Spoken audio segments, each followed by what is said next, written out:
Nós temos a tendência de pensar que cada centímetro do planeta já foi explorado e mapeado.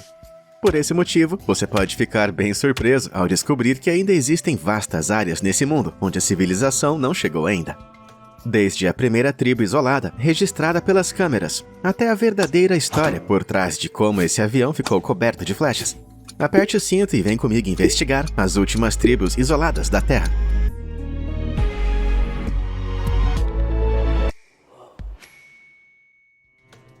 Machu Picchu. Um dos lugares mais remotos e perigosos da Terra, a vasta floresta amazônica tem sido há muito tempo uma fonte de grande beleza, fascínio e, acima de tudo, muito mistério. No entanto, em julho de 2024, algo extraordinário aconteceu e deixou o mundo inteiro chocado. Direto das profundezas selvagens da Amazônia, um grande grupo de membros de tribos isoladas, de repente, apareceu. O que marcou a primeira aparição desse tipo em anos. Mas quem são eles? E por que decidiram se revelar apenas agora? Eu apresento os Machu Picchu. Com uma população estimada em mais de 750 pessoas, acredita-se que sejam a maior tribo isolada que existe na Terra. Mas o que exatamente significa uma tribo ser isolada? Às vezes chamadas de isoladas ou perdidas, as tribos isoladas são grupos indígenas que optam por permanecer totalmente isolados do mundo exterior, mesmo que já tenham tido contato mínimo no passado. Esses breves encontros são frequentemente a razão pela qual essas tribos evitam interagir com estranhos, e muitos desses encontros não foram bem-sucedidos, como veremos em breve com os fascinantes Machu Picchu. Eles vivem nas florestas tropicais do sudeste do Peru, perto das fronteiras com o Brasil e a Bolívia, em uma área chamada Fronteira Não Contatada. A região é conhecida por ter mais tribos não contatadas do que qualquer outro lugar do mundo. Eles sobreviveram vivendo como caçadores-coletores nômades, movendo-se pela densa selva, fazendo cabanas simples de folhas de palmeira nas margens dos rios e recuando para o interior da floresta na estação de chuva, para evitar as inundações. E o pouco que sabemos sobre os Machu Picchu vem de seus vizinhos Yinei, que dizem que seus parentes isolados assobiam como pássaros, como forma de aviso antes de saírem para coletar ovos de tartaruga ou frutas e vegetais nas margens do rio. Não sabemos nada específico sobre as crenças dos Machu Picchu, mas, como seus parentes Yinei são conhecidos por valorizarem remédios espirituais para os problemas da vida, é provável que haja algumas crenças em comum com os Machu Picchu.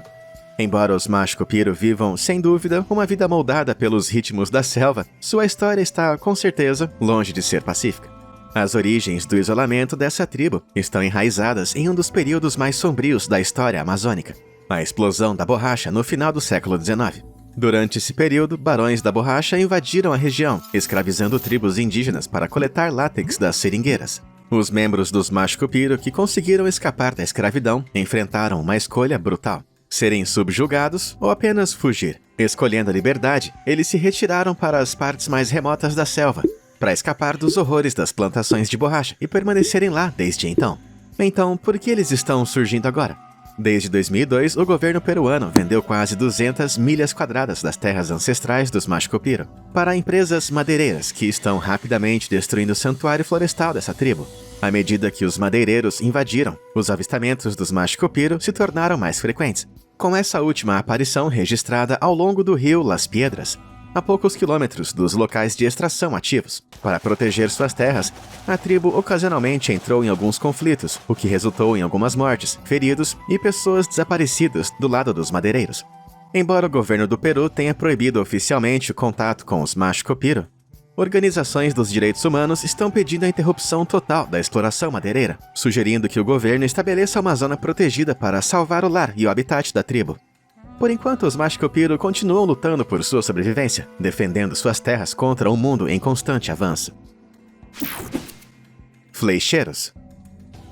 Embora algumas tribos isoladas, como os Machu Picchu, tenham sido claramente identificadas, apesar de sua natureza misteriosa, outras continuam sendo mais difíceis de localizar. Estima-se que em outras partes da Amazônia existam mais de 100 tribos não identificadas que ainda permanecem isoladas até hoje. E uma dessas tribos, sobre a qual sabemos muito pouco, além de sua existência, é conhecida como Flecheiros. Conhecida localmente como o Povo das Flechas, acredita-se que essa tribo esquiva viva ao longo do rio Jandiatuba, no Vale do Javari. Pouco se sabe sobre eles além de sua habilidade com flechas, o que nos leva direto para a foto deste Piper Comanche.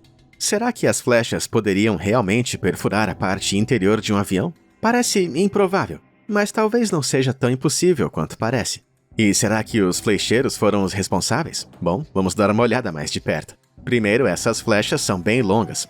E algumas tribos são conhecidas por usar arcos longos com flechas de 1,20 m a mais de 2 metros de comprimento. Olhando para as imagens e vídeos que temos dos flecheiros, eu diria que elas, com certeza, se encaixam perfeitamente nessa faixa de tamanho. Mas é aqui que as coisas ficam interessantes. Flechas com pontas de aço perfuravam armaduras de metal nas batalhas medievais. E aviões modernos são feitos principalmente de alumínio, que é bem mais macio do que o aço. E sim, algumas tribos usam flechas com pontas de aço. Portanto, tecnicamente, uma flecha bem apontada poderia perfurar o casco de um avião. Mas agora a verdadeira questão é: não foram encontradas nenhuma flecha quebrada. Você poderia esperar que algumas delas se quebrassem no impacto ou na aterrissagem. Bom, acontece que o avião é, na verdade, parte de uma exposição de arte em Buenos Aires. Chama-se Avio e foi criada pelo coletivo de artistas Los Carpinteros, que diz ser um símbolo de modernização. Bom, pelo menos no mínimo, isso fez as pessoas falarem sobre questões indígenas, o que já é uma vitória. Agora, voltando aos flecheiros, embora não tenham sido eles os responsáveis pelo avião cheio de flechas, sabemos que já tentaram atirar em aviões, mas fotos aéreas de 2008 revelaram que eles costumam se cobrir com pinturas corporais. Embora o significado cultural da pintura e das diferentes cores permaneçam um mistério, muitos grupos indígenas ao redor do mundo usam pinturas corporais para simbolizar animais, indicar o início de uma caçada, celebrações espirituais, entre muitas outras coisas. Não houve nenhum contato oficialmente confirmado com a tribo, no entanto, surgiram alguns rumores perturbadores de encontros com eles. Em 2017, moradores locais relataram ter encontrado 2 garimpeiros ilegais em bares locais, se gabando de ter causado a extinção da tribo, cujos detalhes são chocantes demais para ser compartilhado no YouTube. Infelizmente, a verdade por trás dessa suposta tragédia provavelmente vai permanecer vaga. Como um sobrevivente em potencial seria incapaz ou não estaria disposto a falar com autoridades brasileiras, invasores como esses acham que podem escapar impunes de quase tudo quando se trata de suas ações no território de tribos isoladas. Embora tenha sido relatado que os 2 homens foram presos por suas declarações, infelizmente parece não haver confirmação de que os flecheiros ainda existam. Esperamos que eles tenham apenas ido mais fundo para a Amazônia e continuem evitando ser detectados. Shompen. Agora, nos afastando da Amazônia por um momento, outra tribo isolada que enfrenta ameaças da modernização é a Shompen, da Ilha Grande Nicobar, na Índia. Com cerca de 300 pessoas, a maioria desse grupo indígena permanece totalmente isolada, recusando qualquer interação com estranhos, sejam eles bem-intencionados ou não. Como caçadores-coletores nômades, os Shompen atravessam as florestas tropicais que cobrem 95% da ilha, de 350 milhas quadradas, vivendo da terra. Eles coletam vários tipos de flora e fauna da floresta tropical, sendo seu alimento básico o hala, uma fruta estranha e segmentada que, segundo dizem, tem um sabor tropical adocicado.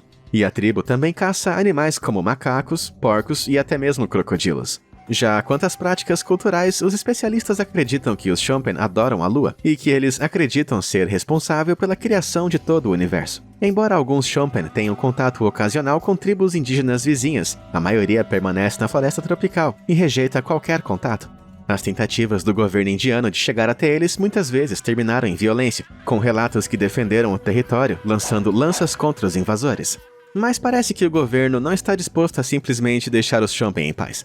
Em 2022, o governo indiano anunciou um plano para transformar a pequena ilha onde vivem os Shompen no que tem sido descrito como a nova Hong Kong da Índia. Agora, se o projeto for adiante, a maioria da floresta tropical onde vivem os Shompen será destruída e substituída por uma nova cidade, um aeroporto, um megaporto de 9 bilhões e uma usina de energia, além de 650 mil colonos. Como os Shompen dependem da floresta tropical para sua sobrevivência, ativistas apontaram que a destruição de seu ambiente provavelmente vai resultar no fim da tribo. Além disso, tendo ficado isolados do mundo exterior por tanto tempo, especialistas acreditam que os Shompen podem morrer de doenças contra as quais não têm imunidade natural, se entrarem em contato com os novos colonos. Portanto, com a invasão do mundo moderno, o futuro dos Shompen pode depender não apenas de seu isolamento, mas também de nossa disposição de deixá-los em paz. Os Sentineleses. Na costa de Myanmar, a densa selva da ilha Sentinela do Norte esconde um dos mistérios mais enigmáticos e infames de todo o mundo. A tribo Sentinelesa, considerados descendentes diretos dos primeiros humanos que deixaram a África. Especialistas acreditam que os sentineleses vivam na ilha Sentinela do Norte há 60 mil anos, desde a Idade da Pedra. Pouco se sabe sobre sua cultura, mas eles mantêm um estilo de vida de caçadores-coletores, sobrevivendo da caça de porcos selvagens e pássaros e da coleta de frutas e raízes, em vez da agricultura. A tribo usa barcos para caçar frutos do mar no Recife, e fotos revelam uma variedade de armas adequadas para a caça na selva. Embora tenha apenas 8 km de comprimento e 6 km de largura, essa ilha aparentemente insignificante atraiu o fascínio global como a ilha mais proibida de todo o planeta. O primeiro avistamento registrado ocorreu em 1771, quando um navio da Companhia das Índias Orientais avistou fogueiras artificiais ao longo da costa. A verdadeira interação só aconteceu em 1867, quando o navio Nineve naufragou nos Recifes. Os 106 tripulantes encalhados inicialmente pensaram que haviam desembarcado em um paraíso, mas alguns dias depois, guerreiros sentineleses lançaram um ataque feroz, forçando a tripulação a se defender com armas improvisadas contra flechas com pontas de ferro, até serem resgatados pela Marinha Real. E digamos que esse encontro despertou o fascínio global por esses ilhéus isolados. Em 1880, o oficial britânico Maurice Vidal Portman liderou uma expedição à ilha e conseguiu capturar 6 sentineleses, 2 idosos e 4 crianças, para poder aprender mais sobre a tribo. No entanto, o povo isolado não tinha imunidade contra doenças infecciosas comuns para nós, e os 2 idosos morreram logo após serem capturados. Portman, em pânico, devolveu as crianças aterrorizadas à ilha, juntamente com presentes para amenizar as relações. Mas essa tentativa fracassada de estudar os sentineleses deixou um legado de grandes mal-entendidos, desconfiança e consequências bastante indesejadas. Após um pequeno número de encontros desagradáveis adicionais, em 1956, o governo indiano, sob a lei da proteção das tribos aborígenes, proibiu todas as tentativas de se aproximar da ilha Sentinela do Norte e de outras comunidades tribais nas ilhas Andamã vizinhas. Mas na década de 1960, antropólogos propuseram novos planos para se conectar com os sentineleses. Em 1967, o antropólogo indiano chamado Triloknath Pandit se tornou o primeiro a conseguir desembarcar, com permissão das autoridades. Mas, para o seu desespero, os sentineleses rejeitaram agressivamente as tentativas iniciais de contato, forçando-o a fugir sob uma chuva de flechas da linha das árvores. Mas ele não desistiu. E nos 20 anos seguintes, Pandit liderou várias expedições. Mas os sentineleses continuaram esquivos, observando à distância, ou desaparecendo na selva sempre que alguém se aproximava. Mas ainda assim, Pandit não se abalou. Após inúmeras tentativas, uma virada aconteceu em 1991. Enquanto o barco de Pandit flutuava ao largo da costa, um grupo de sentineleses emergiu da linha das árvores e entrou na água. A equipe de Pandit os recebeu com vários cocos que eles aceitaram. Pela primeira vez, os sentineleses interagiram com os pesquisadores de uma forma que desafiava sua hostilidade anterior, parecendo pessoas curiosas e cautelosas, que se relacionavam com o mundo em seus próprios meios. Durante os anos seguintes, os sentineleses foram deixados em paz. Até mesmo o governo indiano, após o tsunami de 2004, evitou viajar para a ilha, enviando apenas helicópteros para ver se a tribo conseguiu sobreviver. Quando um helicóptero se aproximou, um guerreiro solitário apareceu do nada, com um arco na mão, e disparou flechas contra ele, confirmando que a tribo ainda estava bem viva e ativa. Então, em 2006, 2 pescadores se aproximaram ilegalmente da ilha na esperança de caçar lagostas, mas acabaram mais uma vez num fim repleto de flechas. A ilha permaneceu tranquila até 2018, quando os sentineleses voltaram a ser manchete. Em novembro, o missionário americano John Allen Shaw, de 26 anos, aventurou-se ilegalmente na ilha Sentinela do Norte, determinado a converter a tribo ao cristianismo. E, de acordo com o seu diário, em 14 de novembro, ele partiu para a ilha com pescadores que havia pago para transportá-lo. No dia seguinte, ele se aproximou da costa de caiaque, oferecendo presentes, mas recuou quando um garoto atirou uma flecha em sua Bíblia. E, finalmente, em 16 de novembro, os pescadores o deixaram na ilha pela última vez. Ele nunca voltou para casa. Desde então, o governo indiano reforçou a proibição de visitar a ilha, com patrulhas regulares garantindo que ninguém se aproxime demais. Hoje, a vida em Sentinela do Norte continua um mistério, com a população exata sendo estimada entre 50 a 200 pessoas. Mas ninguém sabe qual língua eles falam, suas leis ou como a tribo é chamada em sua própria língua. De barcos e aeronaves que passam, vislumbres de sua existência aparecem ocasionalmente. Mas a questão aqui é, quem realmente está vivendo uma vida autêntica humana? Nós, com os nossos rostos colados em smartphones, ou eles vivendo na Terra? O Homem do Buraco. Embora as tribos isoladas se esforcem para permanecer isoladas do resto do mundo, sua solidariedade e lealdade internas são inquestionáveis. No entanto, na floresta amazônica, uma tribo isolada estava à beira da extinção, quando se descobriu que restava apenas um único membro deles. Assim chamado devido ao seu hábito de construir buracos profundos ao redor do território, o Homem do Buraco era o último membro sobrevivente de uma tribo muito maior. Mas como foi que ele acabou ficando sozinho? E o que aconteceu com o resto de seu povo? Embora os especialistas não tenham certeza do nome exato da tribo ou de onde o Homem do Buraco veio, eles sabem que o grupo vivia bem escondido nas profundezas da densa e selvagem região central do estado de Rondônia, na Amazônia brasileira ocidental. Durante gerações, eles resistiram ferozmente a todas as tentativas de contato com o mundo exterior, protegendo seu modo de vida isolado. Mas suas terras eram cobiçadas por forasteiros que não as viam como sagradas, e sim como um prêmio a ser conquistado. O calvário da tribo com os invasores começou na década de 1970, quando os fazendeiros começaram a avançar sobre suas terras. Mas a tragédia veio nos anos 1980, quando fazendeiros ilegais que queriam expandir suas terras chegaram com o que pareciam ser presentes de açúcar para a tribo. No entanto, a oferta aparentemente doce estava misturada com veneno de rato, resultando em apenas 6 membros da tribo sobrevivendo a essa provação. Em 1995, outro ataque violento veio de garimpeiros ilegais, mas dessa vez eles usaram balas mesmo. E no final, apenas um homem permaneceu: o Homem do Buraco. Foi somente um ano depois, em 1996, que o mundo soube que o Homem do Buraco havia sobrevivido à provação, quando uma equipe de documentaristas viajou pela Amazônia para investigar o incidente. Ao longo dos anos, o Departamento de Assuntos Indígenas do Brasil, conhecido como FUNAI, tentou entrar em contato com o homem por meio de representantes de tribos vizinhas, num esforço para aprender mais sobre o povo. Mas o Homem do Buraco, provavelmente traumatizado por sua experiência passada com estranhos, recusou-se a interagir e se escondeu em sua casa construída por ele mesmo. Sentindo-se ameaçado, ele deixou clara sua preferência em 2005, quando atirou com sucesso uma flecha em funcionários da FUNAI, que tentaram entrar em contato com ele. Em resposta, a FUNAI cancelou todos os planos futuros de interagir com o homem, e em vez disso ampliou seu território designado, ou seja, ele poderia continuar vivendo sem ser perturbado. Tudo ficou tranquilo até 2018, quando imagens do homem, supostamente filmadas em 2011, circularam à internet. Mas a questão era: o Homem do Buraco ainda está vivo e bem? Infelizmente, em 23 de agosto de 2022, o Homem do Buraco foi encontrado morto em uma rede dentro de uma de suas cabanas improvisadas de palha. Sem sinais de violência ou qualquer interferência de estranhos, especialistas concluíram que ele havia morrido de causas naturais, com idade avançada de cerca de 60 anos. Embora a morte do Homem do Buraco tenha marcado, infelizmente, o fim de sua tribo, sem revelar nenhum detalhe sobre ela, é reconfortante saber que sua vida chegou a um fim pacífico, longe dos olhares curiosos que ele sempre tanto se esforçou para evitar. Huaorani. Enquanto algumas tribos optam pelo isolamento do mundo exterior, algumas evoluíram de maneiras que as diferenciam totalmente, moldando sua própria biologia para se adequar a uma vida diferente de qualquer outra semelhante a nós. Localizada na bacia superior do Amazonas, no Equador, a tribo Huaorani está dividida em vários clãs que vivem em isolamento voluntário, mantendo um estilo de vida de caçadores-coletores.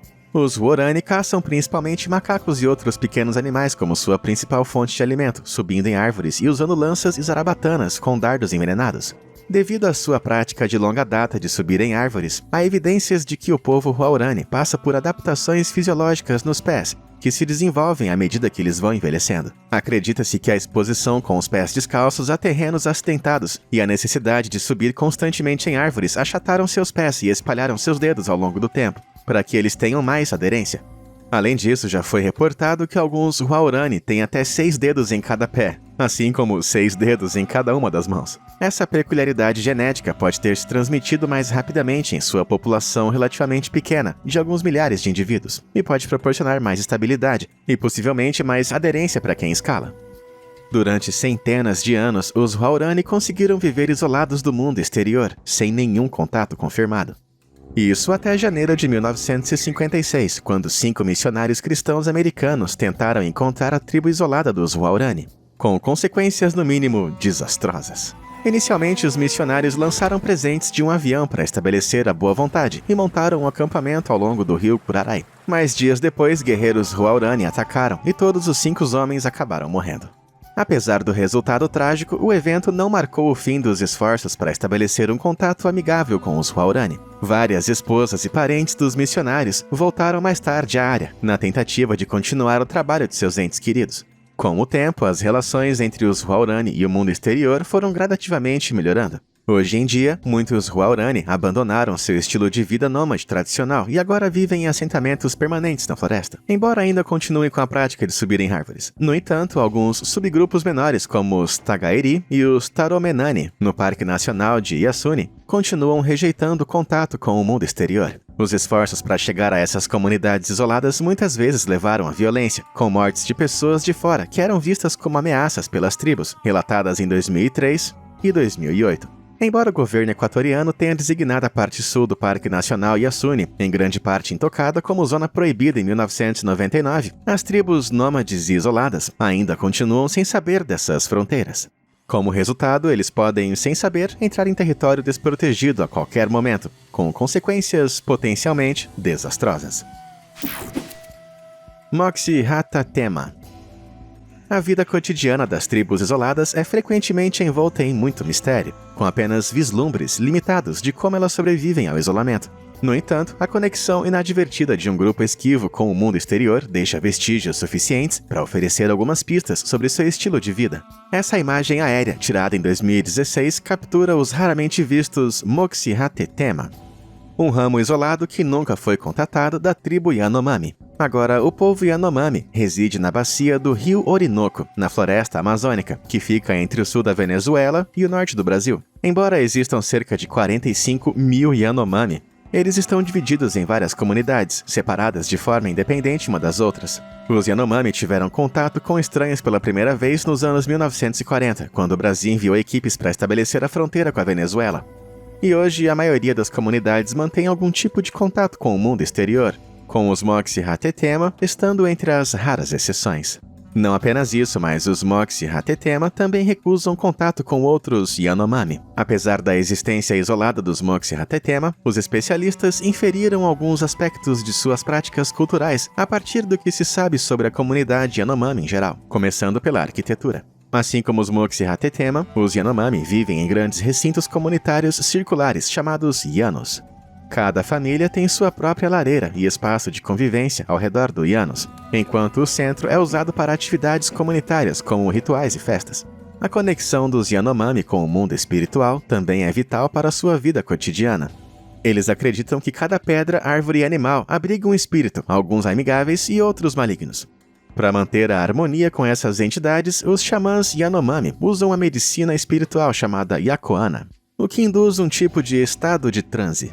Nesse estado alterado, os xamãs se comunicam com os espíritos, buscando apaziguar as forças das trevas e restaurar o equilíbrio em seu mundo.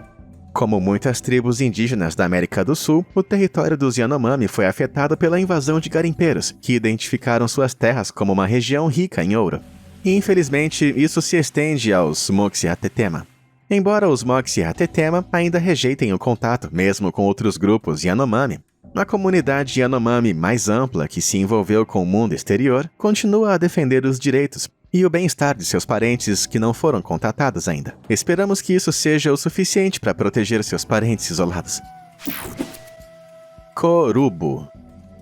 As invasões de terras indígenas são frequentemente motivadas pela ganância de madeireiros, fazendeiros, mineradores e empresas petrolíferas. No entanto, às vezes, as autoridades tentam estabelecer contato por motivos menos prejudiciais. Aqui no Brasil, o Departamento de Assuntos Indígenas, FUNAI, é responsável por iniciar o contato com tribos isoladas, que enfrentam risco iminente de pessoas de fora potencialmente perigosas.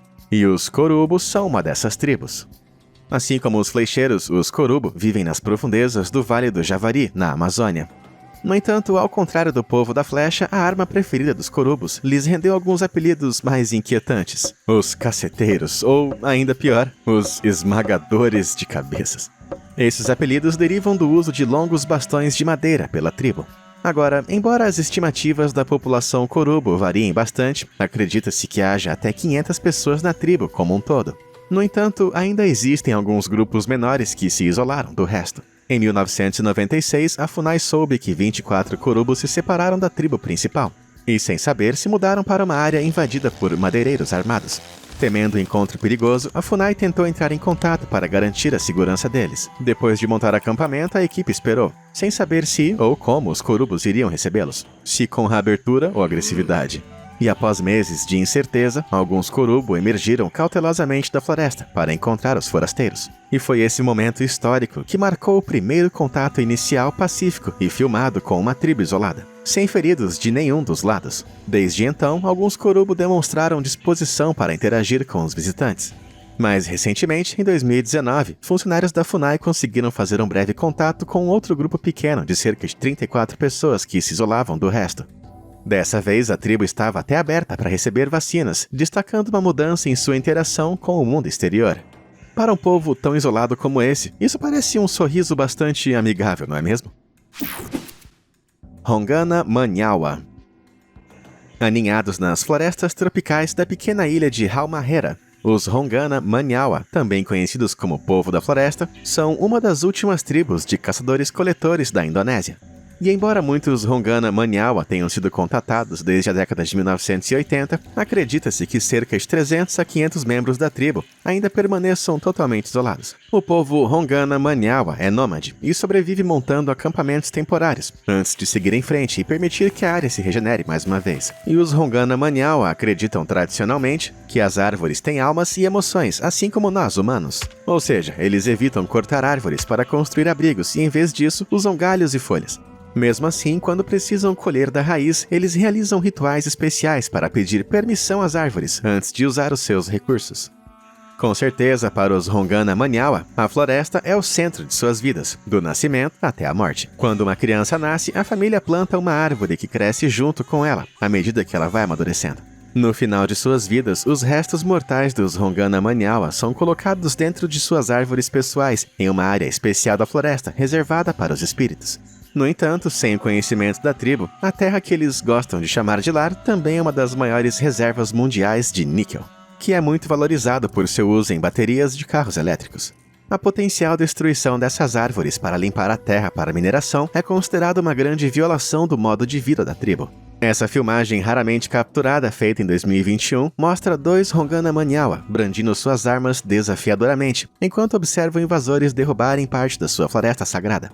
Ativistas argumentam que as empresas de mineração que invadem as terras dos Hongana Manyawa estão violando leis internacionais, principalmente porque os membros da tribo não consentiram com a destruição de seu território de maneira alguma. Em um esforço para, abre aspas, civilizar os Hongana Manyawa, o governo indonésio tentou persuadir os membros isolados da tribo a se mudarem para aldeias que foram pré-construídas, mais uma vez ignorando seu desejo de permanecerem imperturbados em sua casa na floresta. Enquanto a batalha pelo níquel de sua ilha continua, não há dúvida alguma de que os Hongana Manyawa têm nervos de aço para proteger seu antigo modo de vida. Korowai. Embora muitas tribos isoladas como os sentineleses rejeitem a maior parte da interação com estranhos, algumas conseguiram manter seus costumes ancestrais únicos, ao mesmo tempo permitir interação com o mundo exterior. E uma dessas tribos é a dos Korowai, que vivem nas profundezas das florestas tropicais da Papua Ocidental, na Indonésia. De acordo com os registros, os Korowai permaneceram praticamente desconhecidos pelo mundo até 1978, quando o missionário holandês Johannes Veldhuizen os encontrou durante uma exploração. Desde sua descoberta, alguns Korowai têm se mostrado receptivos à interação com estranhos, como missionários, antropólogos e, ocasionalmente, turistas que participam de caminhadas guiadas especiais. No entanto, ainda há muitos Korowai que optam por viver em completo isolamento, evitando todo contato com o mundo exterior a qualquer custo. Os Korowai tradicionais geralmente vivem em pequenos clãs compostos por até 20 pessoas e vagam pela floresta como caçadores-coletores nômades. Geralmente, eles se estabelecem perto de árvores de sagu, que são uma peça central da cultura Korowai. O centro da árvore é preenchido com um núcleo amiláceo que é colhido e transformado em farinha, e as larvas da planta fornecem um acompanhamento rico em proteínas. Depois de esgotar as árvores de sagu ao redor do acampamento, o clã segue em frente. Mas a tribo Korowai não vive apenas longe da sociedade moderna, ela vive acima dela também. A precipitação anual no território da floresta tropical de baixa altitude dos Korowai é em média de 381 a 508 centímetros por ano, o que torna esse um dos lugares mais úmidos da Terra. Portanto, para se protegerem das enchentes, a tribo vive em casas na árvore, com algumas chegando até 42 metros de altura. Embora se suspeite que algumas das mais altas tenham sido construídas mais para impressionar os forasteiros do que para isso. Dizem que essas casas também ajudam a tribo a evitar os espíritos malignos, que, segundo eles, habitam o solo. Mas suas crenças espirituais sobre esses espíritos vão ainda mais longe. Como os Korowai tradicionais têm pouco ou nenhum conhecimento sobre germes, alguns acreditam que as mortes por doenças são causadas por espíritos malignos, Kakua. Esses espíritos que assumem a forma de membros da tribo fazem com que suas vítimas adoeçam. Agora, se a doença se tornar fatal, a tribo vai capturar a pessoa suspeita de ser o Kakua, que causou essa doença. E, bom, digamos que essa pessoa vai estar no cardápio para o jantar daquela noite. Embora relatos surgiram que essa prática está desaparecendo, especialmente entre aqueles que interagem com estranhos, parece provável que ainda existam alguns grupos por aí que tenham apetite por isso. Não sei quanto a você, mas por mais incrível que fosse conhecer os Korowai, saber disso é o suficiente para eu querer deixá-los em paz. Bom, acho que é isso por hoje. Mas e aí? Quantas outras tribos isoladas você acha que ainda existem por aí? E onde você acha que elas poderiam estar? Conta pra gente aqui nos comentários abaixo. Obrigado por assistir e até a próxima.